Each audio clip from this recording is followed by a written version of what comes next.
FM स्वयंशासित महाविद्यालय बालेश्वर छात्री सौम्याश्री मृत्यु घटन दोषी विरोध में दृढ़ कार्यानुष्ठान दाबी ब्रह्मपुर बीजेडी छात्र और कॉर्पोरेटर प्रतिवाद। ब्रह्मपुर विजु युव छात्र और कॉर्पोरेटर बीजेडी पक्षर सौम्याश्री मृत्यु को नहीं दृढ़ कार्यानुष्ठान और मुख्यमंत्री एवं उच्च शिक्षा मंत्री इस्तीफा दाबी कर खलिकोट विश्वविद्यालय सम्मुखें एक प्रतिवाद सभा अनुष्ठित हो जाइछि।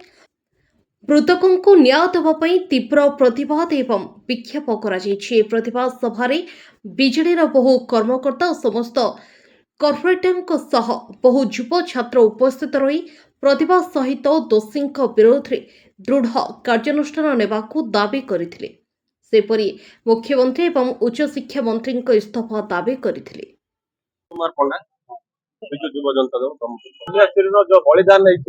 बलिदान केबे वृथा जीवाकू दब नाही। आगामी दिन में सी ओडिशार अगणित छात्र छात्री मानू एक शिक्षा दे जाइए एवं वर्तमान सरकार को लज्जार विषय से हृदयंगम करने दरकार। जो आशा नहीं सी अथॉरिटी पाखे एमपी पाखे वर्तमान एमएलए पाखे जाई अभियोग करथिला, कॉलेज कर्तृपक्ष पाखे अभियोग करथिला। से अभियोग को भूक्षेप न करी आमे सुनिबाकू पाइलु, ताकू निंदित करथिले, अपमानित करथिले। से अपमानित सदृश से निजको निजे आत्मदाह करबा पई इच्छा प्रकाश करिके एवं आमे आज ताकू हरैछु। यार से हरैछि जो बलिदान देछि आकू वृथा जीवाकू दब नाही। आगामी दिन रे जदि छात्र एवं छात्री मानक पई मोहन सरकार जदि उचित न्याय दबा व्यवस्था न करछंती ताहाले बिजु युव छात्र मिसी मोहन सरकार विरुद्ध रे नरेंद्र मोदी विरुद्ध रे राजरास्ता को ओलिबो एवं अनिर्दिष्ट कारण पई धारणा कार्यक्रम जारी रहिबो। छात्र छात्री मानक उचित न्याय मिलला पर्यंत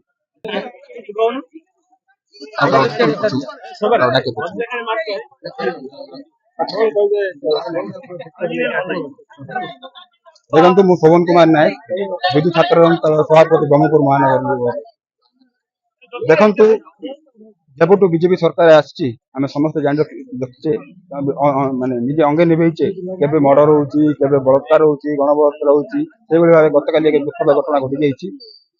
गोटे झील फकीर मोहन विश्वविद्यालय गोटे झील निज न्याय मांगा सरकार को नेहुराई न्याय मांगला, ट्वीट कला, फेसबुक रे छाड़ा, मीडिया वाला डाकिला, तथापि सरकार न्याय दे पारानी। से बाध्य निजक आत्मदाह करने निजक आत्महत्या कला।